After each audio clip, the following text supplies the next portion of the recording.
Olá, pessoal. Boa noite. Bora para nossa aula? E vamos lá. Nossa aula hoje de adrenal. Olha aqui onde fica a adrenal, tá? A adrenal fica em cima do rim. Claro que ela não é desse tamanho. Aqui a figurinha tá destacando, né? A gente tem duas adrenais que ficam ali, a gente chama elas de suprarrenal, porque elas ficam acima do rim, dos rins, tá? Dos dois rins. E sim, temos um eixo. Olha lá, quem está acompanhando os conteúdos viu que eu falei, acho que foi não nesse domingo, no outro, eu falei sobre a tireoide. E a tireoide é uma glândula também que é comandada pelo a hipófise, né, e pelo hipotálamo lá, hipotálamo, hipófise, tireoide. Mesma coisa adrenal, hipotálamo, hipófise, adrenal. Então eu também vou ter hormônios intermediários que o meu hipotálamo vai liberar e que a hipófise vai liberar aqui, ó, um hormônio chamado de CRH, hormônio liberador de corticotrofina, hormônio adenocorticotrófico, que é o ACTH, que vai estimular a nossa adrenal, tá? E mesma coisa que o T3 e T4 fazia feedback, o cortisol também faz o feedback, ó. Cortisol faz o feedback avisando, ó, já tem cortisol suficiente, podem parar de mandar o ACTH, por exemplo, né? Então, o ACTH não é de praxe, assim, ele não é tão rotineiro de nós dosarmos quanto é o TSH, tá? Mas pode ser dosado o ACTH. Eu doso o ACTH quando eu desconfio que o problema não é na adrenal. Eu não doso ele de cara, mas tem muitos colegas que colocam o ACTH como um exame já de saída, assim, para ser dosado. E com o mesmo raciocínio do TSH, o ACTH ele tem que estar no primeiro e no segundo quartil da nossa distância lá, tá? Deixa eu ver se eu tenho aqui a informação de qual que é o referência do ACTH. Ó, ACTH, a maioria dos laboratórios. Deve ser dosado também entre 7 e 10 da manhã, que é o horário também do cortisol, que vem o estímulo do cortisol. Ele vai de 7 a 63, tá? Então, se a gente fizer a regra dos quartis aí, ele tem que estar próximo, né, do mais próximo do 7, lá do 20, do 30, no máximo, até a metade, né, para estar realmente o sistema, o problema não ser um problema muito grave, porque se eu começo a ter um monte de ACTH, é a mesmo raciocínio do TSH. É como se a minha adrenal tivesse que receber um monte de estímulo para poder funcionar, tá bom? E aí a gente usa muito sinais e sintomas, e eu uso muito a dosar o cortisol, salivar da manhã, tarde e noite, e o cortisol plasmático. E aí eu doso sulfato de ideia, tá? Mas mais para frente eu vou explicar aqui por quê. Primeiro eu quero mostrar para vocês qual a função do DEA, qual a função do cortisol, e aí vocês vão meio que relacionar isso com sinais e sintomas, porque se eu tenho uma baixa liberação do cortisol, eu vou ter determinados sinais e sintomas. Se eu tenho um excesso de cortisol, eu vou ter outros sinais e sintomas, tá? E o DEA, ele vai ser suprimido, ele vai começar a cair quando o meu corpo fizer uma demanda muito alta de cortisol. Então, eu começo a precisar muito do cortisol porque eu estou entrando numa fase de estresse, eu começo a diminuir os meus níveis de DEA. Lembrando, né, para vocês que o DEA, ele é o precursor da testosterona. Então, por isso que mais adiante no estresse, um estresse continuado, vamos dizer assim, onde você, né, começa num pico de estresse, em vez de ter lá começo, meio e fim, como o nosso corpo foi preparado para isso, né? O nosso corpo ele foi preparado para ter estresse de curta duração. Então, eu tô lá, sou um ser humano lá primitivo e eu saí, principalmente, né, saiu para caçar. Aí viu um animal perigoso, lá fez um pico de cortisol, correu, lutou, enfim, conseguiu trazer a caça. Acabou meu estresse. Eu entro na caverna lá. Então a gente foi feito para ter, nosso corpo responde de forma aceitável e boa quando o estresse ele é passageiro. Então eu faço um estresse, meu corpo vai lá, resolve, libera adrenalina, libera nor, é, aumenta a minha energia naquele momento, a circulação para eu luta e fuga, né? Sistema simpático. Quem é da área da saúde vai lembrar. Sistema simpático a gente foi obrigado a estudar, nossa, quase mataram a gente com isso. tá? Tem o simpático e o parasimpático, né? Simpático liberando noradrenalina na corrente sanguínea e o parasimpático liberando acetilcolina na corrente sanguínea. E são dois neurotransmissores antagônicos que fazem a regulação de todo o sistema cardio, de todos os órgãos e vísceras, né? Aquilo que não é voluntário, tá? Que não é voluntário. Teu estômago funciona na hora que você quer ou ele funciona o tempo todo independente da tua vontade? É autônomo, né? A gente chama de sistema nervoso autônomo, ou seja, é um sistema que é controlado pelo cérebro ali de forma autônoma, independente da nossa vontade.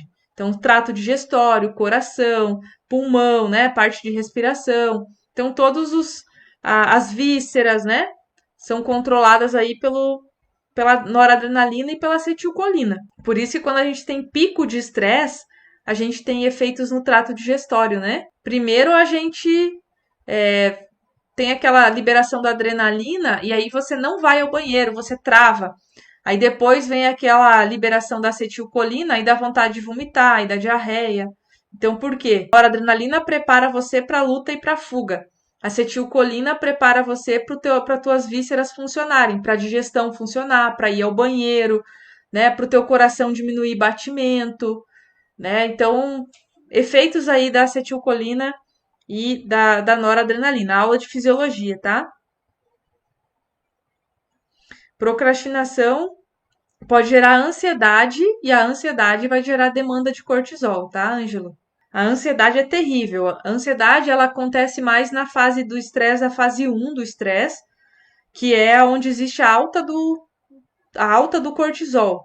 Existe uma quantidade grande de adrenalina e noradrenalina nessa fase, e depois vai existir uma queda dos neurotransmissores e do cortisol. Daí vai vir a fadiga, ou o estresse adrenal, que a gente chama, tá?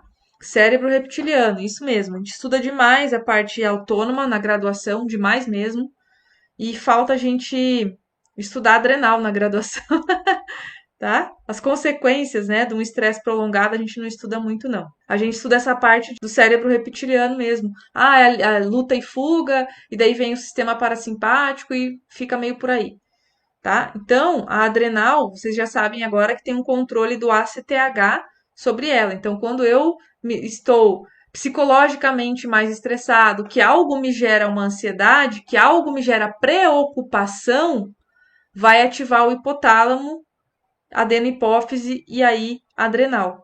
E aí pode ser uma coisa até, estou passando por um problema psicológico emocional, vai ativar, né, o meu eixo hipotálamo, hipófise adrenal também.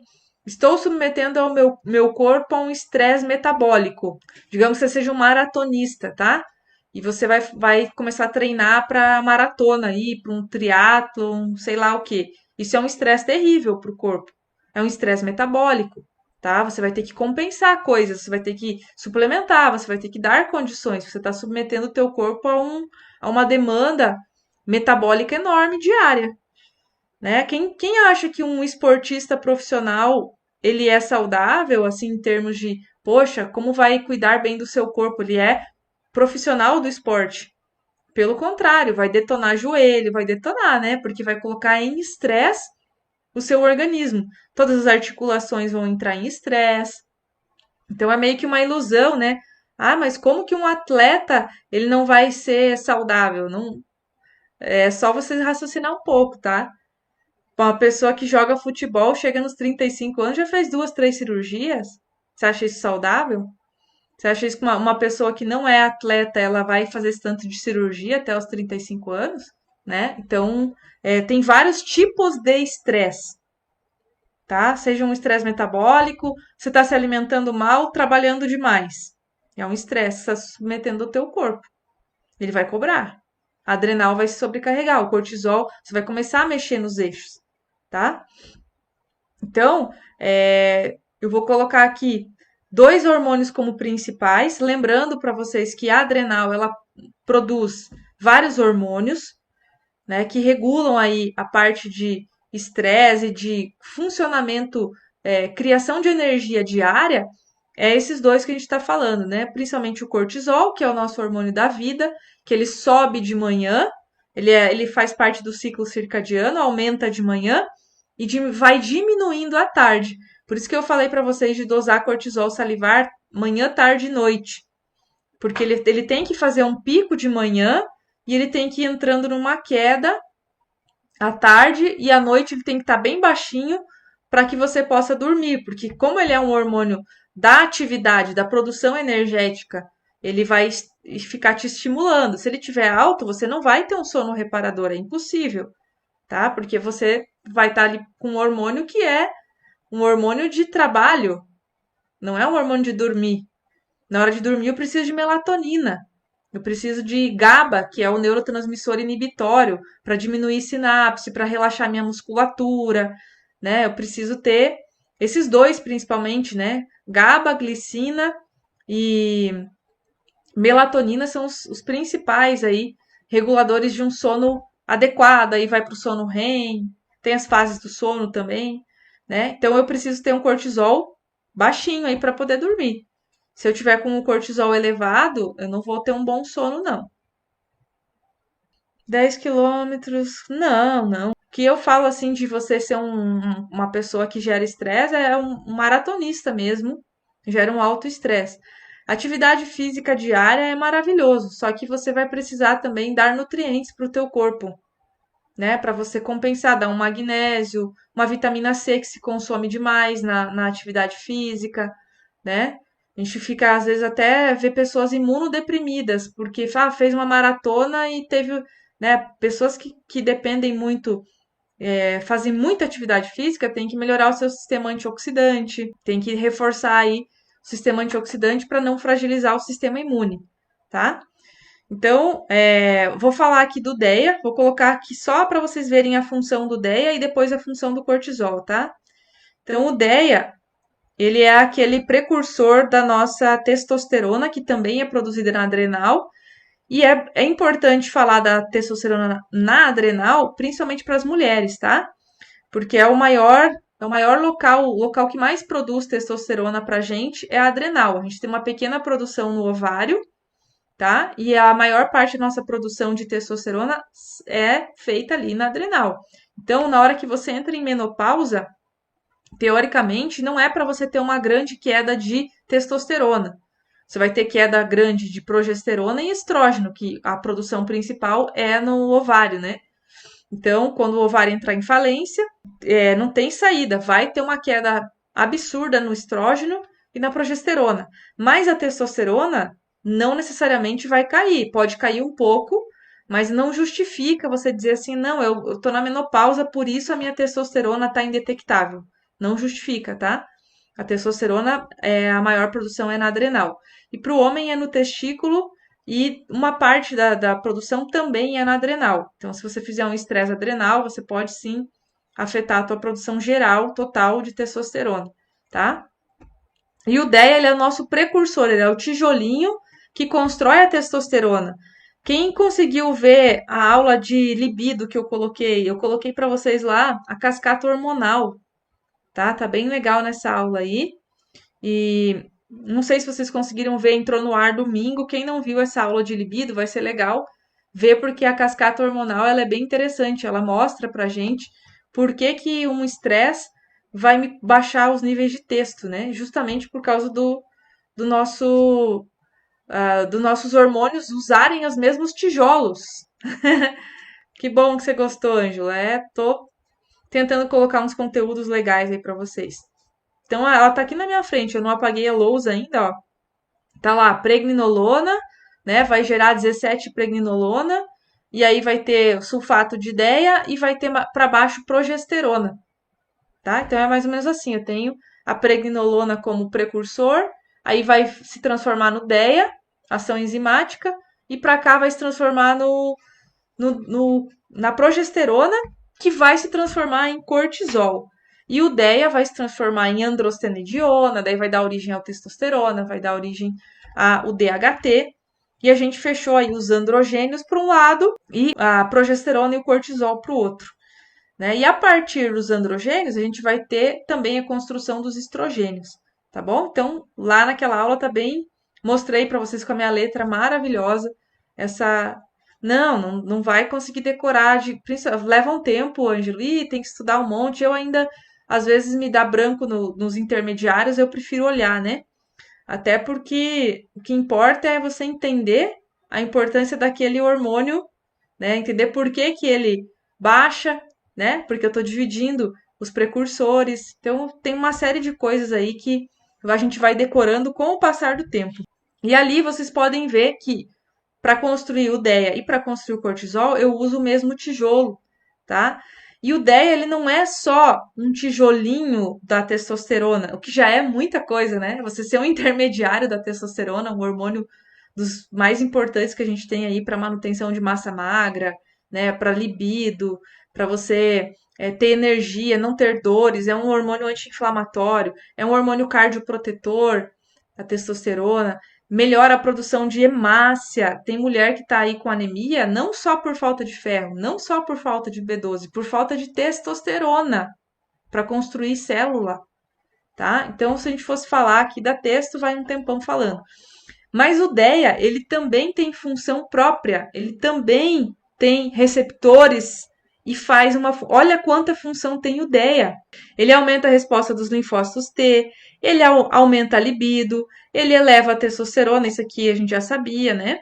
Eleva níveis de IGF-1, que é o nosso GH ativo, que é o nosso hormônio do crescimento ativo.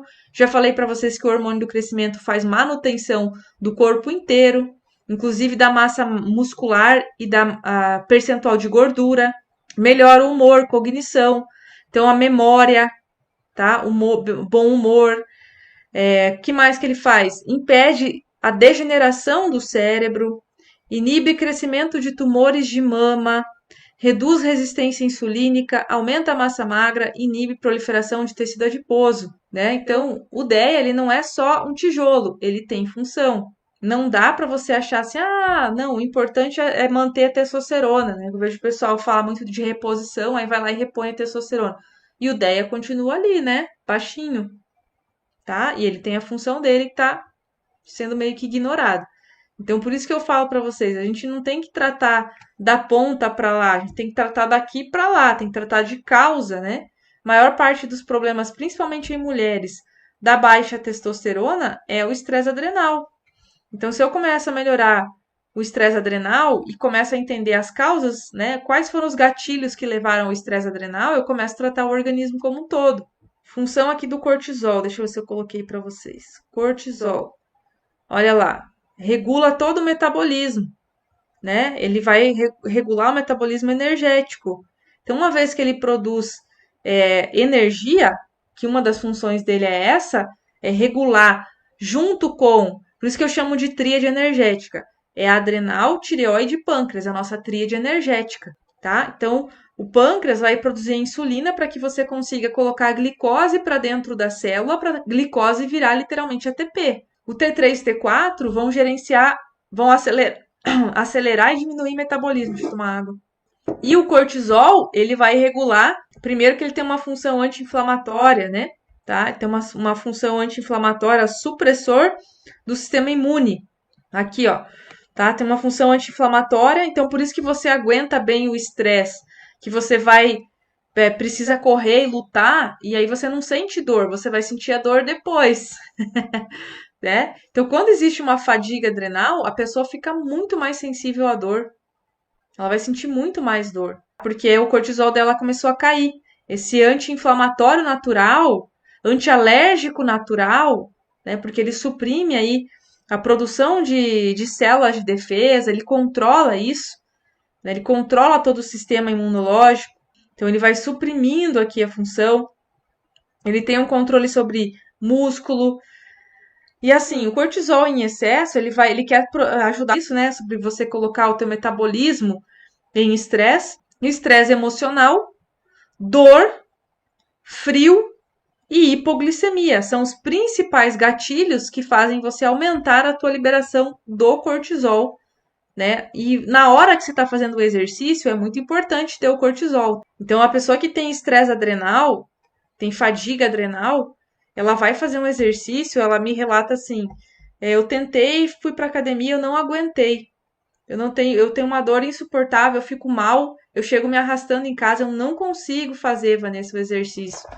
Eu tô sofrendo porque eu não consigo. E ao contrário de quem tem hipotiroidismo. Hipotiroidismo, você fazer um exercício te deixa melhor, te deixa com mais ânimo, porque ajuda na parte que é o metabolismo ali do T3 e T4. Você dá uma força, né? Você dá uma ajuda para a questão metabólica que está devagar. E a adrenal não. A adrenal, a pessoa precisa primeiro ter o mínimo de controle ali, de tratamento, eu digo, para conseguir fazer o exercício. Tá? Então, é uma forma também de perceber se está grave, né? O problema na adrenal, se estiver grave, a pessoa nem consegue exercitar.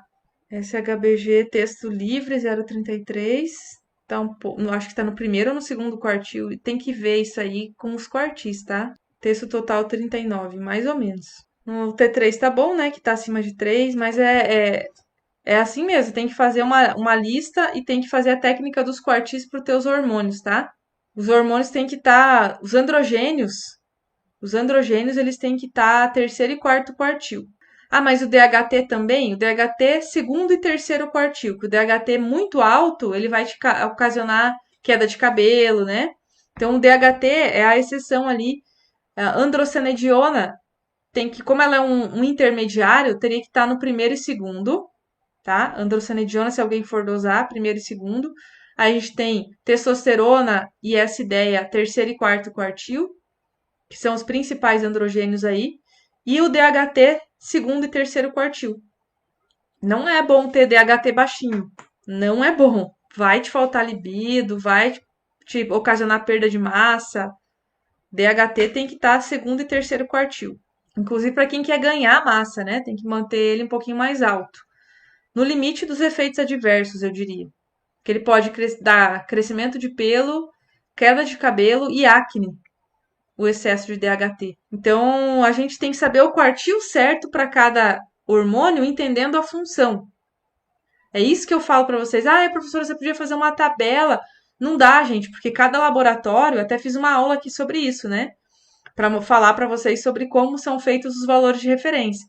Cada laboratório pode ter um kit diferente e um valor de referência diferente. Eu vou induzir ao erro, né? Vou fixar um valor ali. Dá para fazer isso com alguns analitos que são muito parecidos. Homocisteína, por exemplo, é muito parecido. Então, eu até posso falar, vamos manter abaixo de 9. Agora, existem exames que varia muito o valor de referência. Então, você tem que saber qual é o quartil adequado para o exame. Você sabendo qual o quartil adequado, você vai pegar o valor de referência daquele laboratório que teu paciente fez ou que você fez e você vai determinar ali se está no quartil correto.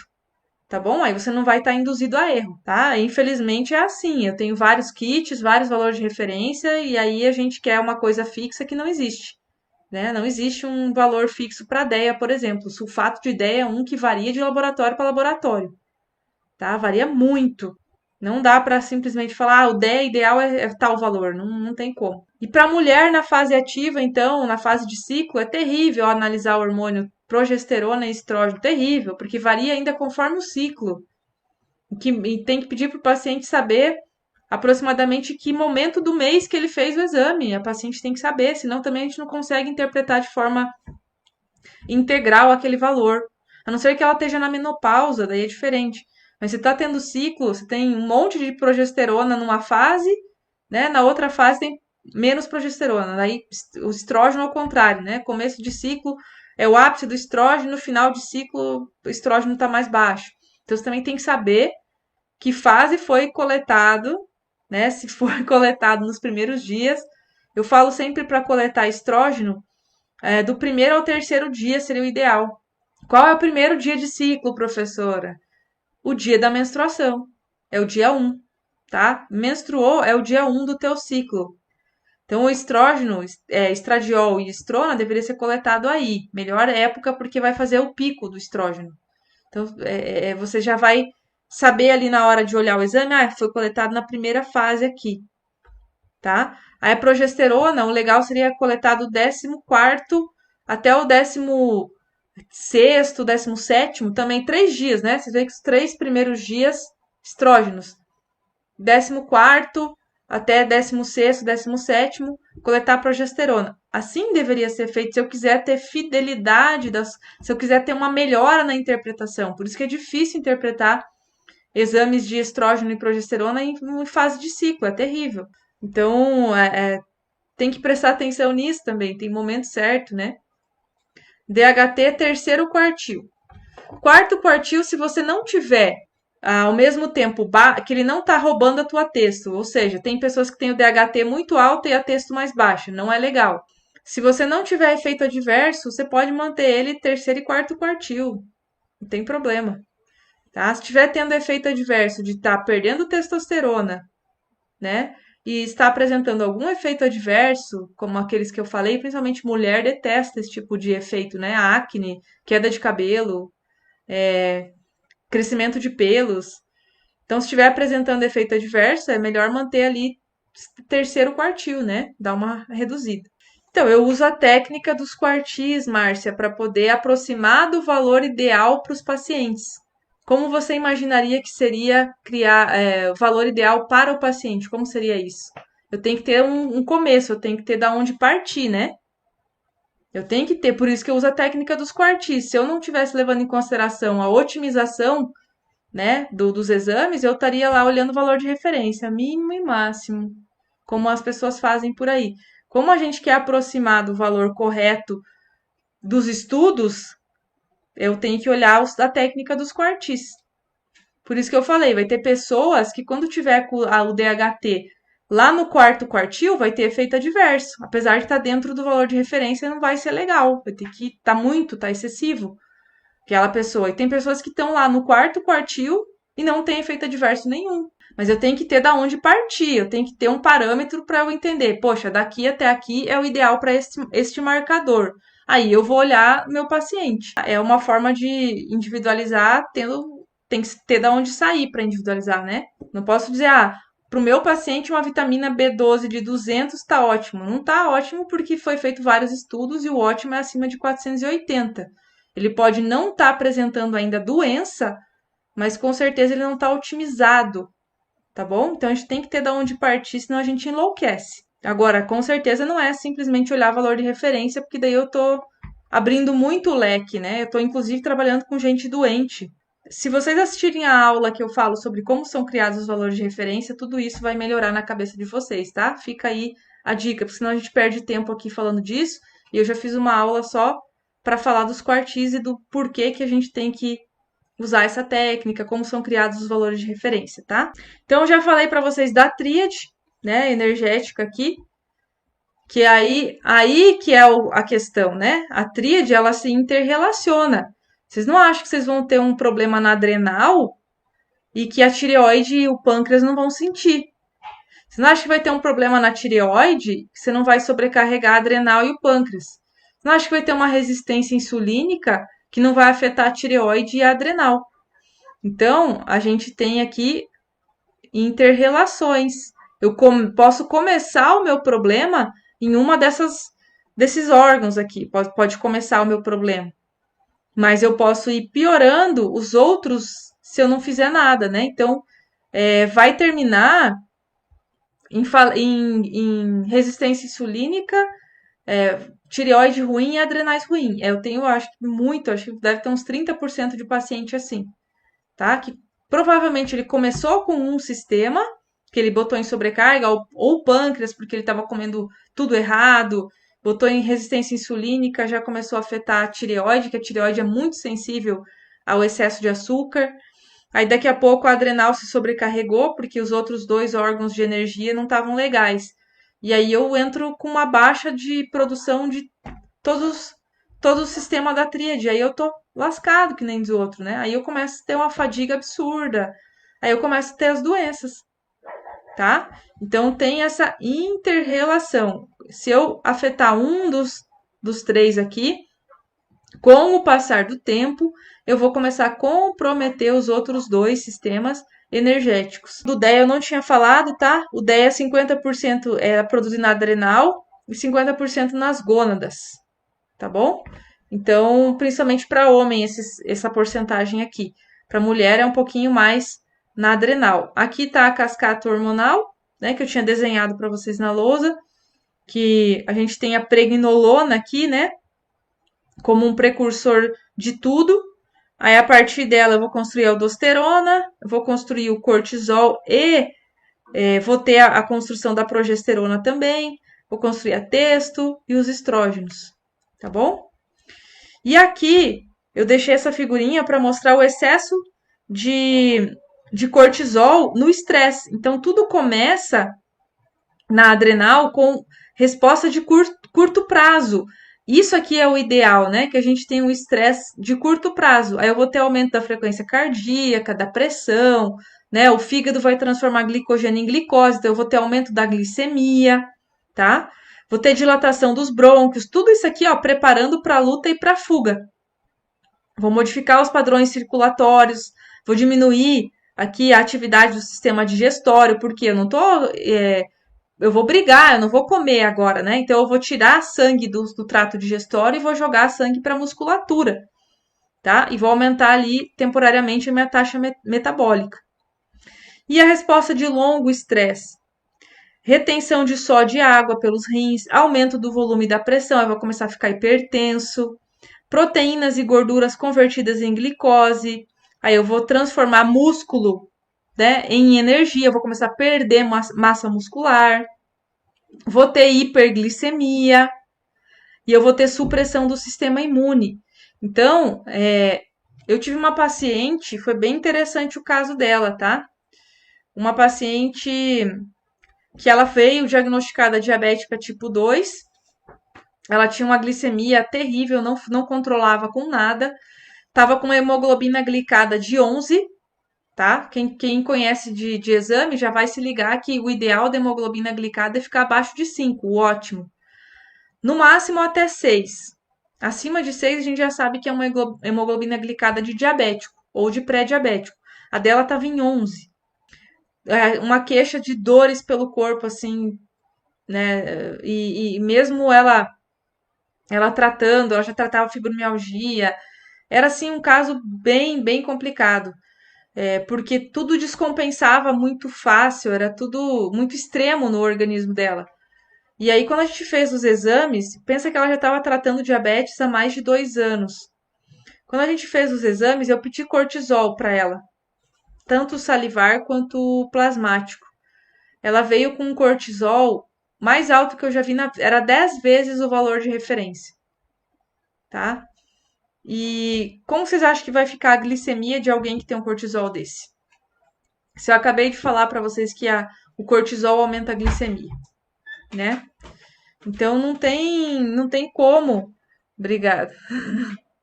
Tomar um suco verde. Então, gente, essa questão aí do excesso de cortisol vai provocar uma hiperglicemia. Vai provocar. Imagina 10 vezes.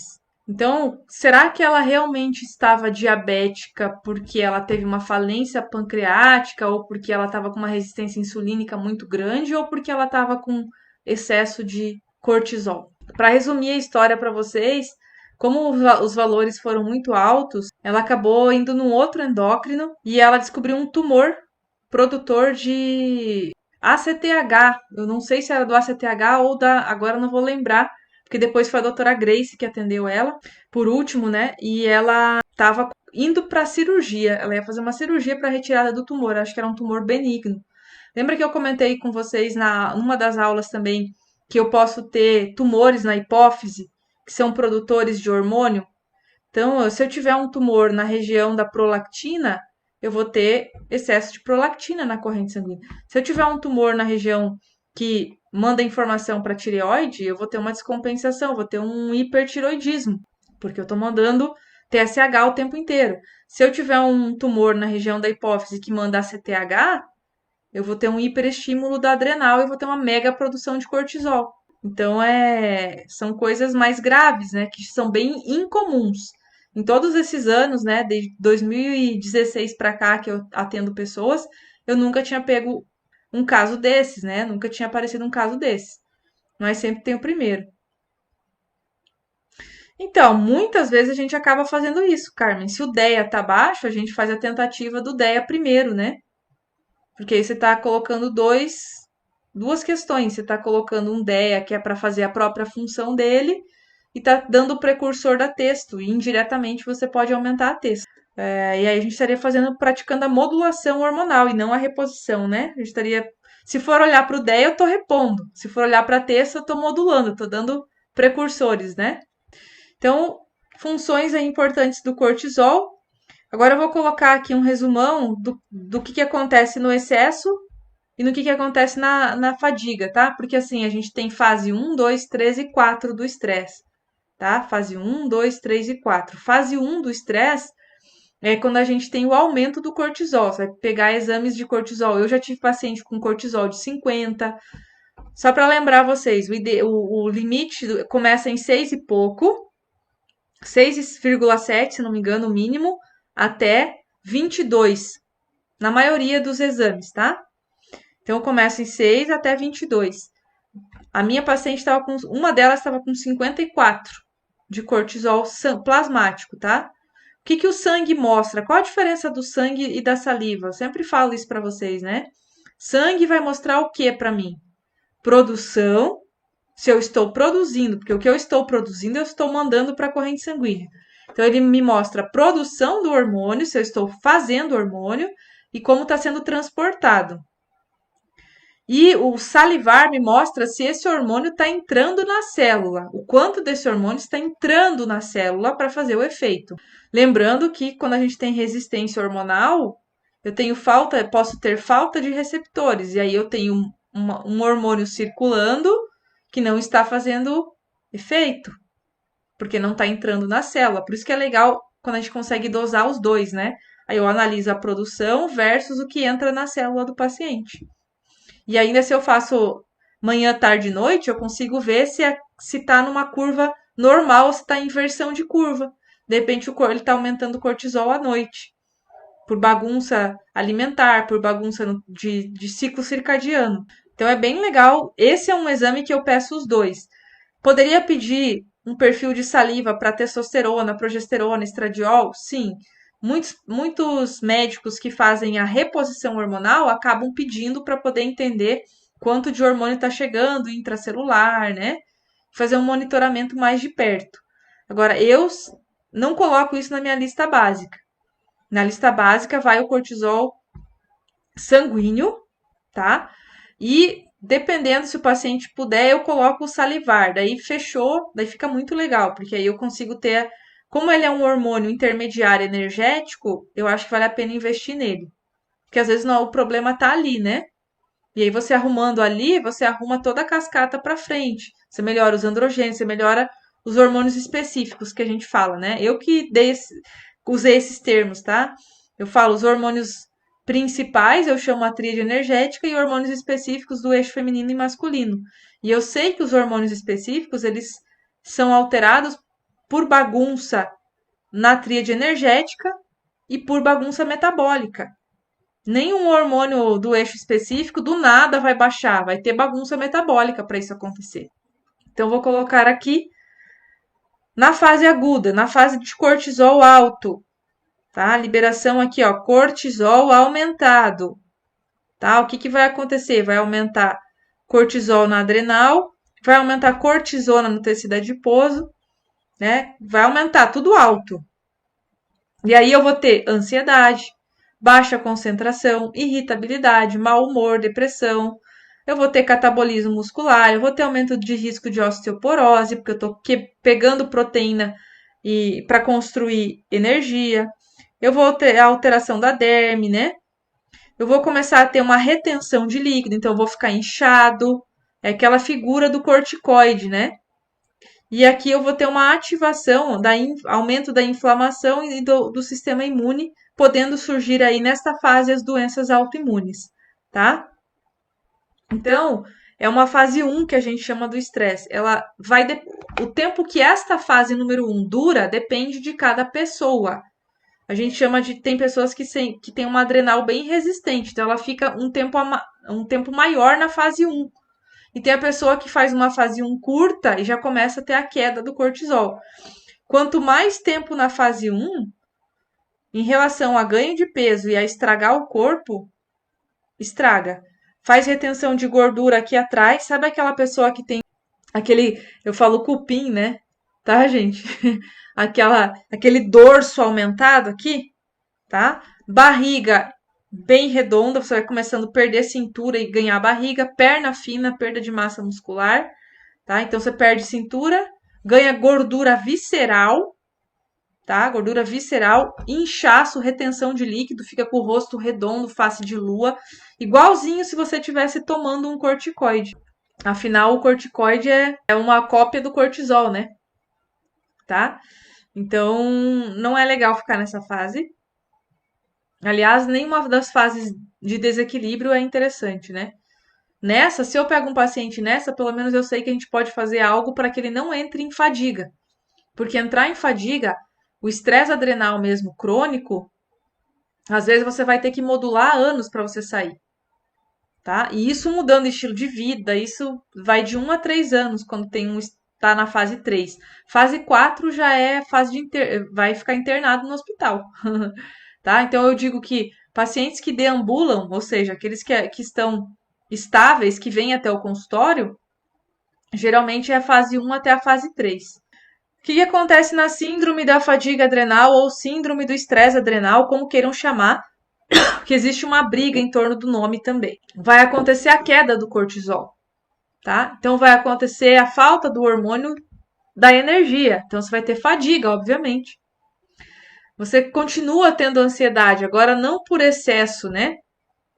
Mas por uma falta de neurotransmissores ansiolíticos, porque como você baixou, por exemplo, você consumiu os precursores, você também vai ter uma baixa de dopamina.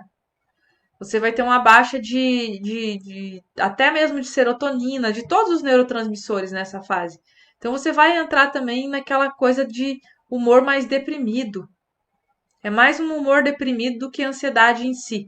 Aquela ansiedade que tem aceleração do coração e coisa, aquilo lá tem a ver com adrenalina e geralmente com a fase do cortisol alto, tá? Vai manter o peso que você não tem energia para emagrecer. Nessa fase você foi ganhando gordura e aqui você não consegue se livrar, porque você não tem metabolismo para emagrecer, né? Lembrando que o cortisol é um hormônio de metabolismo. Resfriados frequentes, porque a tua imunidade, teu hormônio que vai suprimir, né? Que vai ser um hormônio da imunidade, vai estar baixo, então você vai ficar mais sensível. Vai ter mais tontura ao ficar em pé, distúrbios de memória, cansaço pela manhã e fim da tarde e piora da atividade física.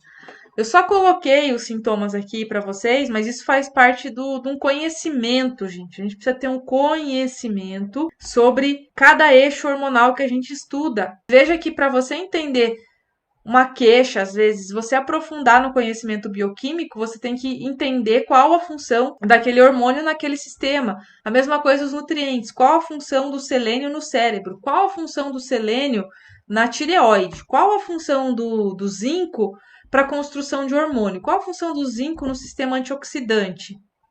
É por isso que o zinco e o selênio estão em praticamente todos os tratamentos que eu passo, tá? Porque tem um conhecimento bioquímico por trás dessas vias. Você pega um livro, o livro do Arthur, não sei se está aqui, o livro principal de formulações que qualquer pessoa da ortomolecular tem que ter é esse aqui, tá?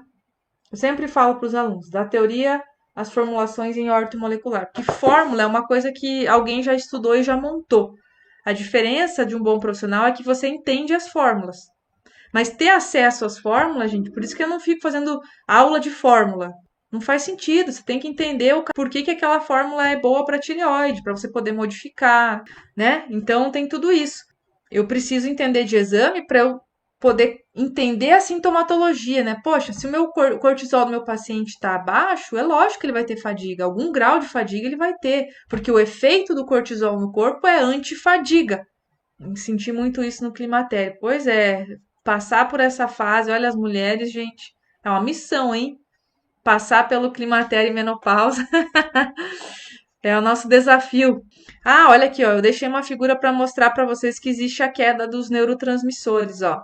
Então, na fase do estresse adrenal, eu vou consumir demais os neurotransmissores na fase número 1 e eu vou começar a ter uma queda dos neurotransmissores na fase de fadiga.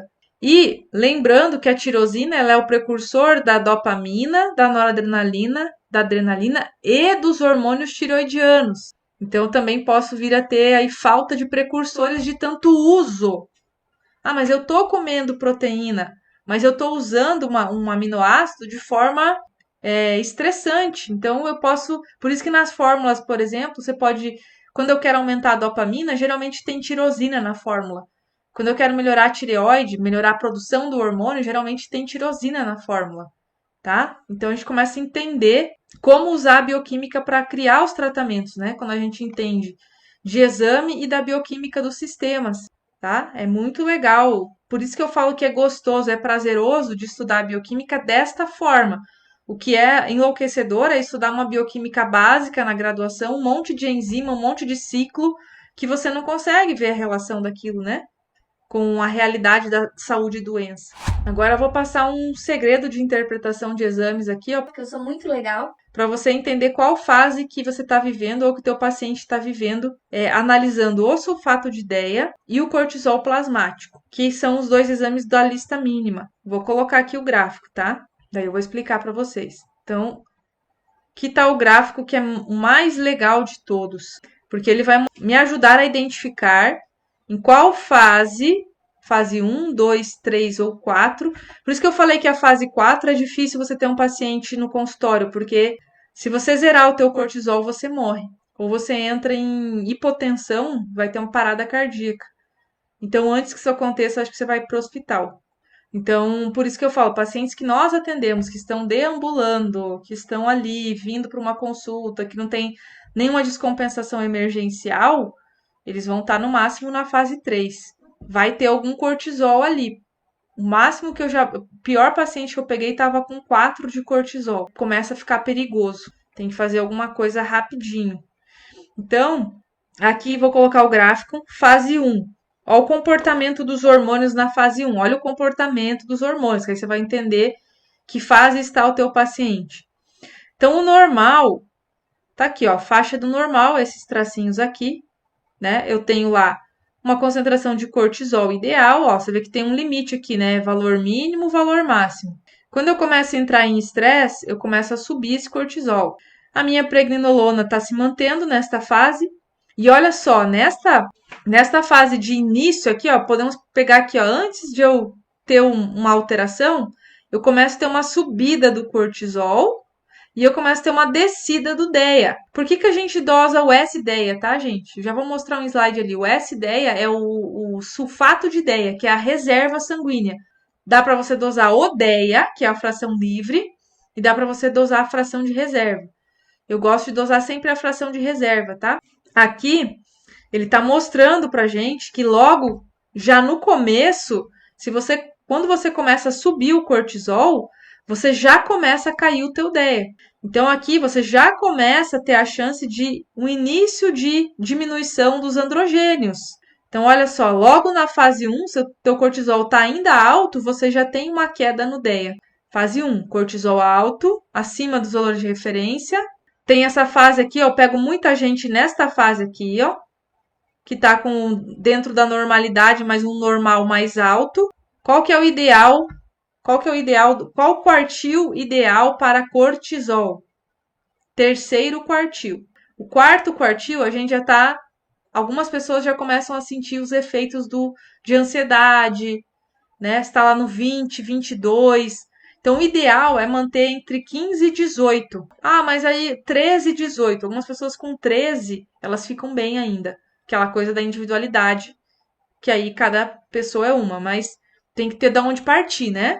Vamos partir do ideal sendo entre 15 e 18, se o kit que foi usado é aquele do 6 até o 22, que a maior parte dos kits é esse mesmo, tá? 6,7, se não me engano, até 22 e alguma coisa. Então, esse cortisol ele vai ser dosado pela manhã, tá bom? No máximo até 9 horas da manhã.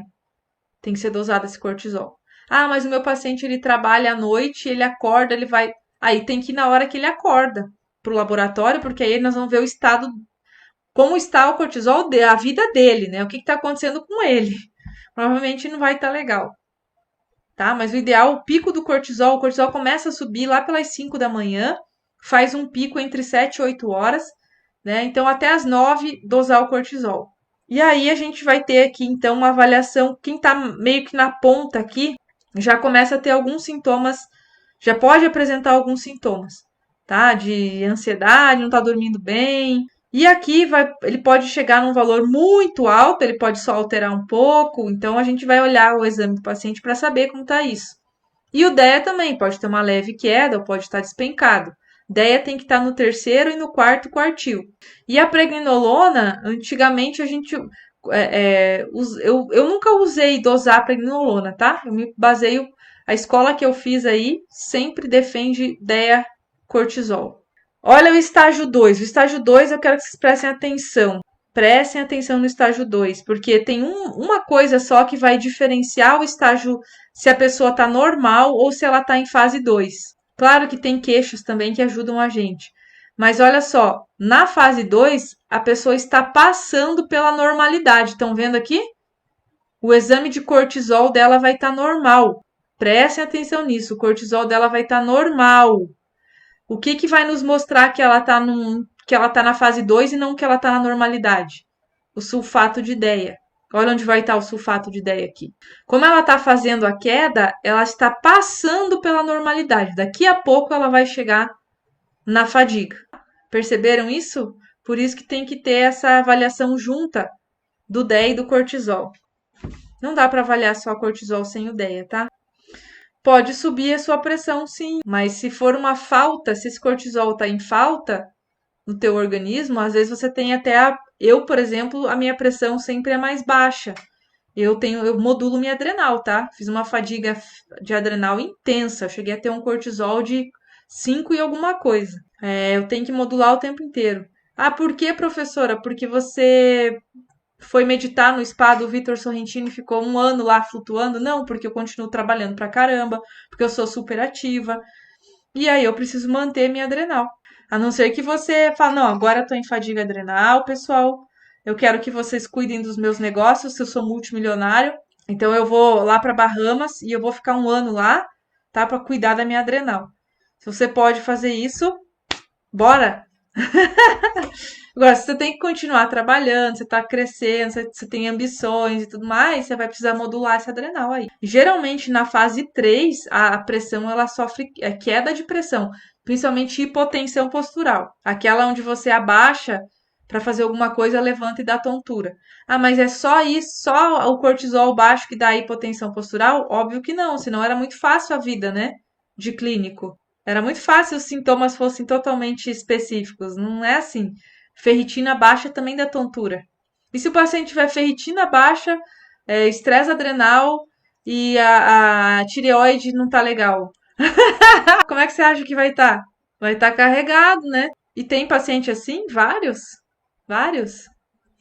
A gente, quando destrói, a gente não quer destruir um sistema só, a gente quer acabar. Quer acabar com tudo. Helenário, eu fui pro INSS. Porque a coisa fica bem feia quando faz a fadiga adrenal fase 3. Então a pressão ela oscila. Ela oscila quando você tá numa fase 3, porque é como se você faz a baixa de pressão porque falta até sódio, tá? Na fase 3. Então é interessante aquilo que muitos profissionais, vocês já viram alguns profissionais falar de tomar água com um pouquinho de sal rosa, 1 grama de sal rosa para 1 litro de água? É porque quando tá em estresse adrenal, até o sódio é baixo. E aí você consegue manter melhor a tua pressão repondo sódio e potássio, né? Por isso que tem que ser o sal rosa do Himalaia ou o sal marinho, que ele contém vários minerais, né? Não só o cloreto de sódio sozinho, gente, eu nem recomendo vocês usarem, né? Eu recomendo vocês usarem o sal marinho ou o sal rosa do Himalaia, que aí ele tem poliminerais. Então, tem muita gente que explica, fala, né? Que não dá tempo de falar tudo hoje de fadiga adrenal, não, tá? Vou ficar até amanhã aqui. O curso de modulação hormonal deve ter umas 4 ou 5 horas só de adrenal. Estamos longe aqui de encerrar o assunto, né? Tô falando o básico e vocês conseguem entender agora, olhando um cortisol, mais ou menos em que fase, mas tem que estar o cortisol junto com o sulfato de DEA para você entender. Aí você pega o pulo do gato aqui, ó. Aí você consegue ver, peraí, o DEA tá baixo. Não é que esse paciente tá normal, ele tá passando por uma faixa da normalidade. E geralmente ele vai estar mais ou menos em 8, como alguém falou ali, em 7, em 9. E aí você vai olhar o sulfato de DEA, tá no primeiro quartil. É difícil estar deficiente, mas tem paciente meu que se supera. Eu falo, ó, parabéns, você ganhou o prêmio de DEA mais baixo do ano. Já premiei, falei para você, seu paciente com a insulina mais alta do ano. A gente brinca, né? A gente tenta levar isso mais leve, né? Mas tem que corrigir, urgente, né?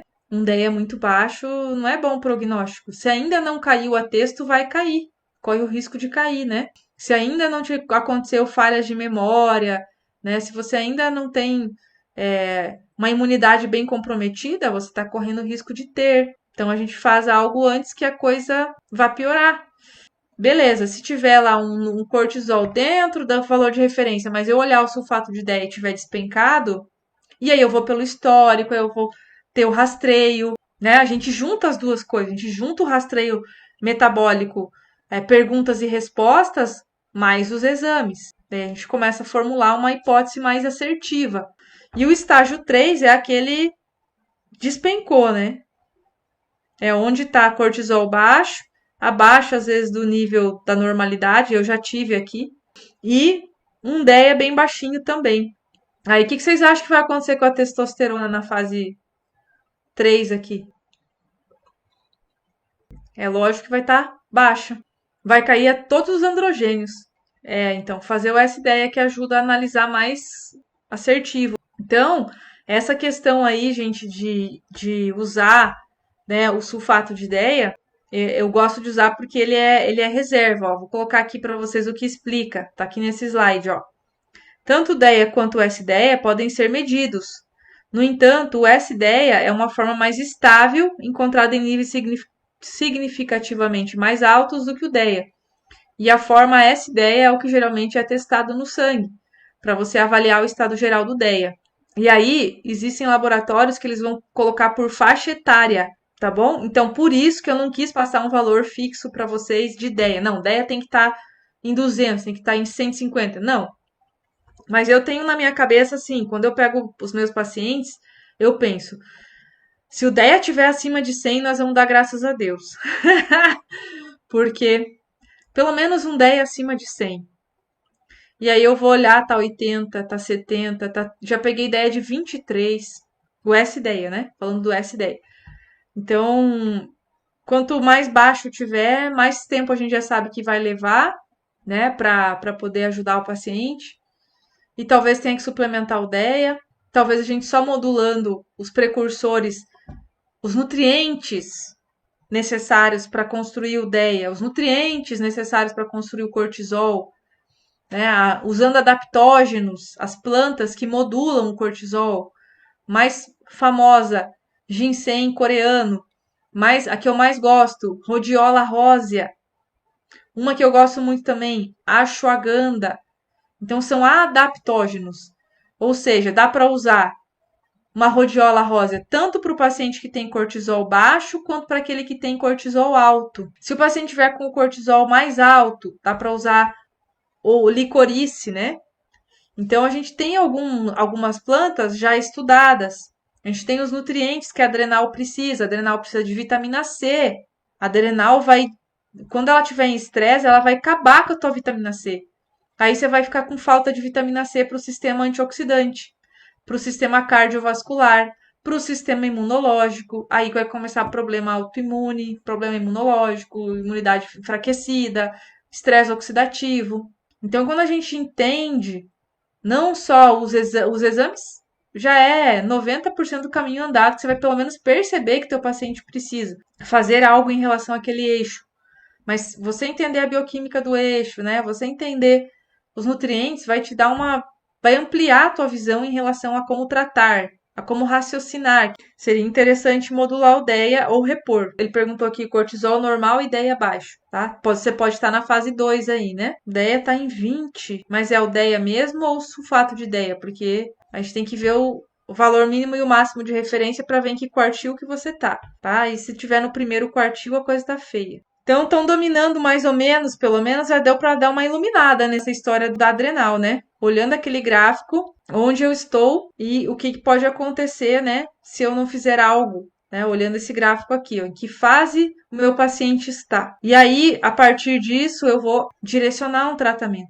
A partir disso, eu vou escolher uma dose média de um adaptógeno ou eu vou colocar uma dose mais alta? Eu vou colocar uma dose pequena e vou colocar 2 adaptógenos. Eu gosto de fazer isso. Eu gosto de colocar uma dose média baixa, por exemplo, 150 miligramas de rhodiola mais 150 miligramas de ashwagandha 2 vezes ao dia. Aí meu paciente melhorou, mas ainda não foi muito legal. Eu posso subir. Aí eu tenho um valor de referência mínimo e máximo de dose. Esse livro aqui, ó, que é o segundo livro que eu sempre falo para vocês, ele dá dose mínima e máxima. Ele não dá fórmula. Isso aqui não é fórmula. Tá vendo aqui? Opa.